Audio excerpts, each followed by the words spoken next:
Bismillahirrahmanirrahim. Assalamualaikum warahmatullahi wabarakatuh.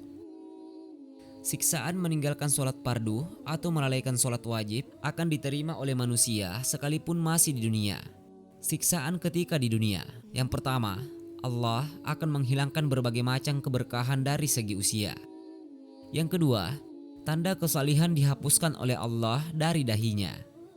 Yang ketiga, amalnya tidak ada yang diberikan pahala oleh Allah Subhanahu wa taala.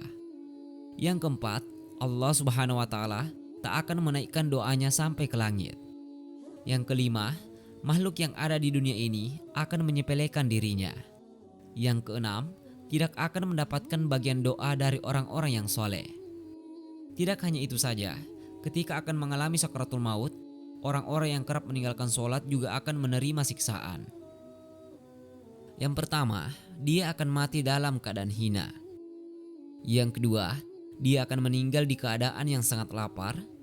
Yang ketiga, dia akan meninggal dalam keadaan yang masih haus meskipun semua air di dunia diminumkan ke dia. Itu tidak menghilangkan rasa dahaganya. Tidak berhenti sampai di situ. Bahkan dalam alam kubur, orang yang meninggalkan sholat akan menerima siksaan lagi. Yang pertama, kuburannya akan disempitkan oleh Allah Subhanahu wa taala dan tulang rusuknya dihimpit sampai hancur berantakan. Yang kedua, dalam kuburnya dinyalakan api neraka dan orang yang meninggalkan sholat pada siang dan malam, dia akan dipanggang di atas bara api yang menyala itu.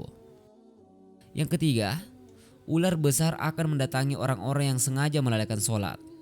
Ular ini tercipta dari api neraka, kuku terbuat dari besi, dan kukunya sepanjang perjalanan 1 hari. Sementara itu, pada hari kiamat pun Allah akan memberikan siksaan pada orang-orang yang meninggalkan sholat. Yang pertama, Allah akan menggabungkan orang-orang ini dengan mereka yang diseret ke neraka jahanam. Yang kedua, Allah akan menatapnya dengan pandangan yang penuh kebencian dan kemurkaan ketika dihisap. Yang ketiga, Allah akan menghisapnya dengan hisap yang teramat berat dan tak ada gunanya jika Allah sudah menempatkan kita ke neraka, yaitu tempat terburuk. Maka benarlah firman Allah yang tertera pada Quran Surah Al-Ma'un ayat 4-5. Maka celakalah orang-orang yang sholat, yaitu orang-orang yang lalai terhadap sholatnya.